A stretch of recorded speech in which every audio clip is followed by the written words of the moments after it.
Welcome back, homies, to our first in-person episode of Home Selling Homies in what feels like months. It's been a long It's been time. months. Praise the Lord. A long, long time. Yeah, hallelujah, We've we're back. upgraded the system a bit though too. We did, yeah. If you've noticed, we're so legit. You need to check out our Instagram for the behind-the-scenes video from yesterday, where we tried to film this and it was a horrible fail per usual. But we're back, and we're gonna see how this goes. Well, it took us a day to figure it out. It's Yeah, fine. We're Which I fine. think is actually pretty darn good. yeah, We're realtors, not IT people. It's fine. yeah. We sell houses, not tech equipment. We're also not professional YouTubers, which No, is I'm a sure thing. as a parent that Yeah. it's fine. we'd probably make a lot more money if we were professional YouTubers. I think Just people Living the would. dream Yeah. on a yacht. Well, it's good to see you all again. You guys do. Yeah. There's That's so pretty much to be said about feeding off energies. good. Yeah. Yeah. Everyone looks so much nicer in person than on like that 2x2 screen. Also, because I got my hair cut and colored. Yeah. I've Yeah. actually been told they look better on Instagram, so. Fact. What One kind of my of sellers told me that. What kind of actually. filters are you using? No. I'll show you All right. the details. Do you sell your presets? Well, you should offer a B I'll Burns. work my way up. I'm counting on Yeah. this working for Yeah. us, and then I can sell the preset. A Awesome. homie preset. Yeah, I like that. I like it too. Also, you might notice that we changed our digs a little bit. We have to give a shout out to Envision Builders and Blanker Development. So we're using one of their properties. It's 1805 North 15th Street. I'll put a link in the description below for you guys to check out. So give it a look. If you know anyone that wants to buy it, send them our way. We'd love to sell it to them. It's beautiful. It is This beautiful. is one of my favorite houses. I would say so. Awesome. It's What are we available. talking about today, guys? Today we're going to discuss how to get an offer accepted in a super competitive, seller strong market. All of us have some tips in the trade or tips and tricks we're going to share with you guys to maybe make your offer look a little stronger. Because people are always wondering that with coronavirus around, is the market stabilizing or going down? And that's just not the case. No, we haven't been seeing that. We see a lot of really competitive offers. I don't know about y'all, but I was legitimately busier as soon as everything else started. Like within 2 weeks of everything shutting down, I was running nonstop. Mm-hmm. Mm-hmm. Yeah, Yeah. Yeah, definitely. it hasn't really. I'm starting to see our creep into July where we start to slow down a little bit, which is kind of interesting because I didn't think people were going to do vacations this year, but that's good because I need it. I think a lot of people are taking July vacations that missed out on their spring break vacations. Yeah. Probably really Right. true, actually. That's Yeah. a good Good point. point. I think, all of us probably know one or two or three or four people that didn't take a spring break that had one planned Yeah. because, they couldn't. And now they're going to try to get one in, whether it be a little shorter or not as originally planned. But, Good point. yeah. So who wants to start? Actually, I think Laura should start because Actually, yours that's is a good kind of point. like yours kind is of the pre-talked foundation. about Sure. this, and really, this is step one for your offer to be super solid. You need to have a literal pre-approval, which we've talked about before. So if you haven't seen the in-depth details about what we're talking about with lender pre-approvals, you need to be working with a reputable lender, and you need to go through the actual pre-approval process, not just a pre-qualification where you're just verbally giving them some numbers to work with.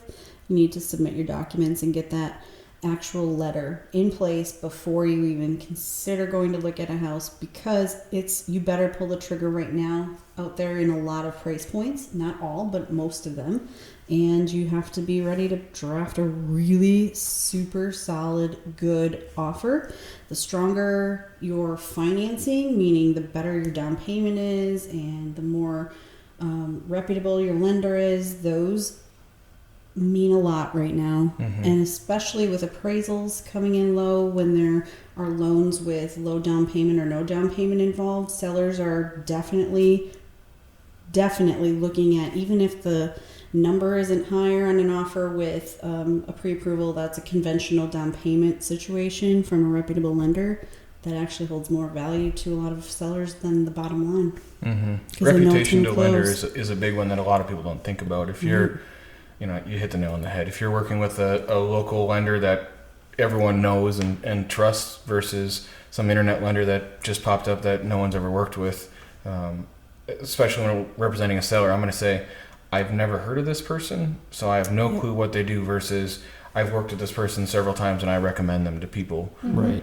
You know that when I pick up the phone to call them, they're going to answer. It's worth a lot. Well, and, Yeah. and nowadays too, real estate agents like us, we're kind of trained to do the best we can for our buyers to say, okay, well, you need to offer a really good offer. And I think oftentimes like $5,000 over on a really, really hot listing, $5,000 over might be a popular number. Well, differentiating yourself between somebody else who had the exact same thought. That's the Yeah. tough part. And that's where you were saying, having really good financing with a lender that people trust, that can be a differentiator when you have offers that are so similar because they're all good. Yeah, and when you're working with an agent, as far as the seller is concerned, when we're listing properties, we know what loan types are getting delayed because their processes are taking longer for certain loan types. We know that information on the background. So that's when we're advising our sellers this offer versus this offer versus this offer in the big picture is going to be pretty reliable and closing on time, and we probably won't see any appraisal issues, or this one is going to come up with some condition issues you're going to have to fix before we can close, and that might cause delays. So Right. those are all factors. Definitely. I'll go next. Along with that is, again, differentiating your offer from somebody else's. And one of the biggest things that we've seen recently is people removing contingencies. Most people are going to have a loan in most cases, but what else can you do to help your offer look even better if price isn't necessarily what is going to differentiate you? So removing things like home inspections. It's kind of a tricky one. It's something that makes us a little nervous, because we're always looking out for our buyers, and that's kind of tough to tell someone to, hey, just buy this house without really knowing what's underneath, everything Really else. slippery slope. Yeah, so it's not something that we necessarily always recommend, but sometimes it's what needs to be done to get an offer because it's happening. People are removing their home sale contingent or their inspection contingencies, and that's making a difference for a seller. For a seller, it's great because they know they have no more headaches to really wait for as far as condition goes. So that's a big one, but it's kind of a tricky one. I don't love that option. Not that I wouldn't allow a buyer to write an offer without removing it, but it's not my favorite remedy for. Yeah. I don't know that Right. any of us recommend it. I certainly don't No. I definitely recommend it, but if it having one. is up to someone, it's definitely, if someone asks, what can I do to make this stand out? It's something that we can bring up. It's Right. one of the tools in the bag that we can talk about, but it is Right. not. Even new houses, things get missed. Right. Even Oh yeah. things come up and mistakes happen. Yeah, everyone's human. Yep. It's just yeah. Well, Well- did I tell you guys about the offer that I wrote last week? And there was 5 other ones, and the seller's agent texted me and said, 5 really great offers on the table. Sure would be nice if one of them removed the inspection contingency. And okay, first of all, that's pretty wild. I was like, I'm obviously going to tell my buyers about it, right? My job is to just present all the information. I got that information. I sent the message. I tell them, hey, this is what we've found in past inspections. This is what we're looking out for. And this is what the seller's agent just told me, which I would never personally send that. But they still chose to keep the inspection contingency on, and we didn't get the house. Like, they knew Right. that was an option. They know the power of it, but they also found that it was very important to keep that protection around themselves. So we're just there to educate. Like, it's an option. We're not saying you have to do it or don't have to do it. I think it's important for each buyer to understand their own personal situation. So some people are very handy, Mm-hmm. and if something comes up, they have the funds available to address it, like a furnace going out. Some people will purchase their own home warranty to cover some of those appliance, like HVAC stuff or some minor Age, electric. yeah, especially if it's older Mhm. Yeah, it's, mechanicals. it's definitely about kind of a calculated risk, I would have to imagine, for a buyer, because Yeah. if they think that the home is in great shape and they're comfortable with not having the home inspection, they're kind of taking that risk that maybe there's at worst case scenario, maybe there's a few $1,000s of fixes that need to happen over time. But they're You the don't resources. want to have to deal with them, but you might, and maybe that few $1,000 risk is worth getting the house. And So- even a In some perfect cases. house, and Mhm. even a perfect house is going to have things wrong. Yeah. You know, there's always GFCI outlets are mechanical; they fail after Mm. 5 to 10 years. You know, Mhm. like maintenance costs money of a home. Mhm. There's always stuff that comes up. But yeah, you guys Yeah. all hit the nail on the head for Yeah. sure. And then the other topic I was going to touch on again with contingencies is appraisals. Mhm. Most people have to have an appraisal because they have to have a loan. Mhm. We've also been seeing some people where what they'll do is offer a lot of, a high above asking, like Mhm. $10,000 above or something, Mhm. and then they'll throw in what we would call like an appraisal protection, basically stating that they will cover the gap in the appraisal, the appraised price and the purchase price Yeah. up to a certain amount, Mhm. so that if the home for some reason because you offered it too high maybe doesn't appraise out, then the buyer is still willing to cover that gap. Right. Yeah, So, that's something they can do with some of their extra funds and might help the seller feel comfortable with Mhm. accepting off that high. So if you don't understand that just means that you accept the risk that your appraisal for your loan comes in low, which means you have to come up with additional funds to close. Right. So you Yeah. have to be We able used to it. do that. Yeah, You not gotta have everybody a down can do it. payment. Yeah. And that's just it. Not everybody can do these things, and that's just kind of the market we're in. But that's what we're trying to do is figure out ways to help our offers get accepted. And maybe it's Yeah. for somebody who has a little extra money, which is always kind of the benefit. But for having a little extra money to work with, you can take some of that risk and Mhm. use it. Yeah. I was going to talk about kind of similar to what Brad's is with contingencies. It's another contingency, but a little bit, well, it's not really a contingency, I guess. It's just like an escalation or an accelerator clause. So it's a clause, not a contingency. So this is something that you can add into your offer. And let's say we're in that 150 range, which for our market is hot right now.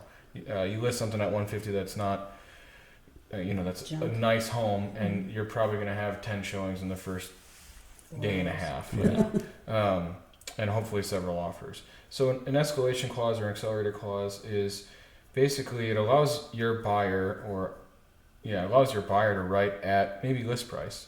So you write at list price, and then in that is some writing that says and explains if another offer, another bona fide offer comes in that is potentially higher than or is higher than what your offer is, you'll match and beat that by X amount of dollars.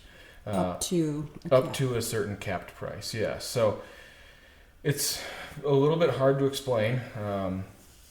Luckily, all of us are really well versed in them, and we have no problem explaining it to our buyers or sellers that we're representing, and getting that across. But it's a great tool to, one, protect your buyer from potentially overpaying with what we're seeing right now is sellers just saying, just give us your best offer.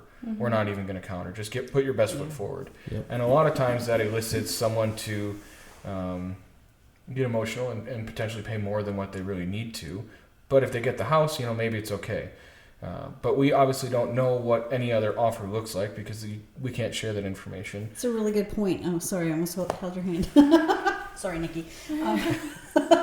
That's a good point, though, is that I think buyers ask that comes up all the time. A buyer will ask me, "Do you know what the other offers are?" And the answer is no. We would lose our license if we were telling other agents what Right. the other offers on the table were, because if none of them go through, it's still open. So Yep. nope, we Yeah. don't know the number, we don't know the terms. So we have to go in these situations, just like you said, assuming that the other offer, at least one other offer, is like Strong. super Right. strong. Yep.